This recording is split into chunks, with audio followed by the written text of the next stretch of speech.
Since June of this year, Ukrainian forces have mounted an almost continuous series of strikes on Russia's fuel and energy infrastructure, targeting oil refineries, gas processing plants, and petrochemical facilities.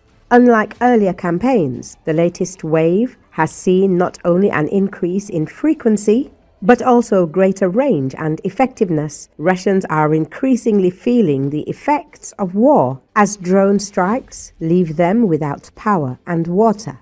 And attacks on oil refineries have also left them facing fuel shortages. All of these events could ignite protests in Russia. Political scientist Valentin Gladkikh spoke about whether protests are possible in an aggressor country and what else could accelerate their emergence.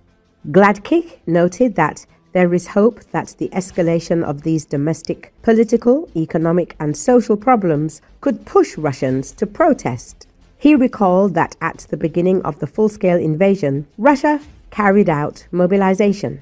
Discontent then arose in some republics of the North Caucasus.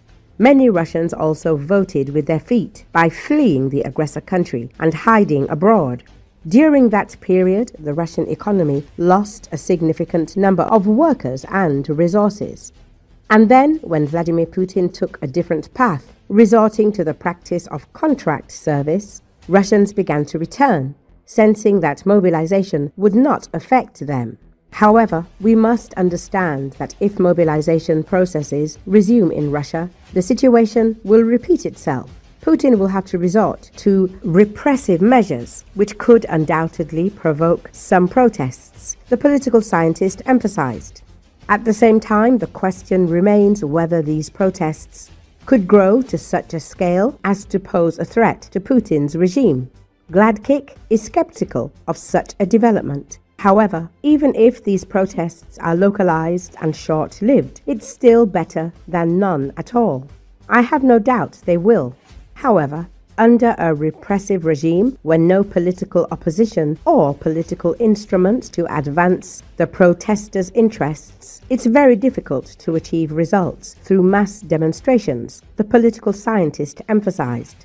Now, in his opinion, there's no point in harboring the illusion that all Russians will rise up and protest and that this will prompt Putin to take certain steps. At the same time, even localized protests could trigger chain reactions. Recall in 2024, Ukraine began a limited strike campaign against oil and gas infrastructure objects inside Russia. That year, 24 attacks were documented targeting 15 enterprises, nearly half of them located within 500 kilometers of Ukraine's borders. 2025 has seen a dramatic increase. Most of the 2025 targets were located more than 500 kilometers from Ukraine's border. Visual evidence suggests Ukraine is widely deploying Firepoint FP-1 drones, which carry warheads of up to 120 kilograms and can reach targets 1,500 kilometers away. Analysts estimate these drones account for about 60% of long-range strikes inside Russia. Their key advantage over the Luti and other models is their relatively low cost and scalable production.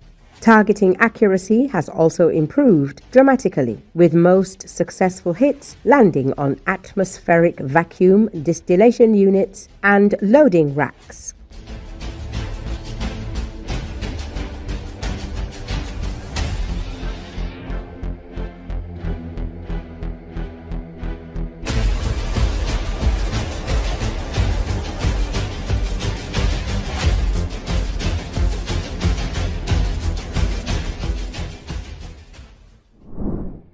The U.S. military has built up an unusually large force in the Caribbean Sea and the waters off the coast of Venezuela since this summer, when the Trump administration first began to shift assets to the region as part of what it calls a campaign against drug trafficking. According to Associated Press, the once-abandoned naval base in La Ceiba, Puerto Rico, came back to life as it became a staging ground for U.S. operations in the Caribbean. U.S. Marine Corps F-35B Lightning II jets and V-22 Osprey aircraft take off and land throughout the day since September as troops move on the tarmac. MQ-9 Reaper Air Force drones, capable of flying long distances and carrying up to 8 laser-guided missiles, have also been spotted operating out of Puerto Rico by commercial satellites, military watchers, and photojournalists around the same time. Recently, the region received a visit from top U.S. military officials to strengthen ties with countries that will serve as staging grounds for U.S. President Donald Trump's Operation Southern Spear. On Wednesday, the Secretary of Defense, Pete Hegseth, met with the President of the Dominican Republic, who announced that the U.S. can refuel aircraft, transport equipment, and deploy technical personnel at restricted areas within San Isidro Air Base and Las Americas International Airport. It is the first major public agreement that the U.S. has struck with a Caribbean nation as it seeks friendly allies to support its attacks against alleged drug smuggling boats in the region and beyond. Since the strikes began in early September, at least 83 people have been killed. In previous days, General Dan Kane, chairman of the Joint Chiefs of Staff and U.S. President Donald Trump's primary military advisor, visited Puerto Rico and Trinidad and Tobago. More than 6,000 U.S. sailors and Marines are operating in the Caribbean in an unusually large military buildup as President Donald Trump targets drug trafficking, which he says is coming from Venezuela.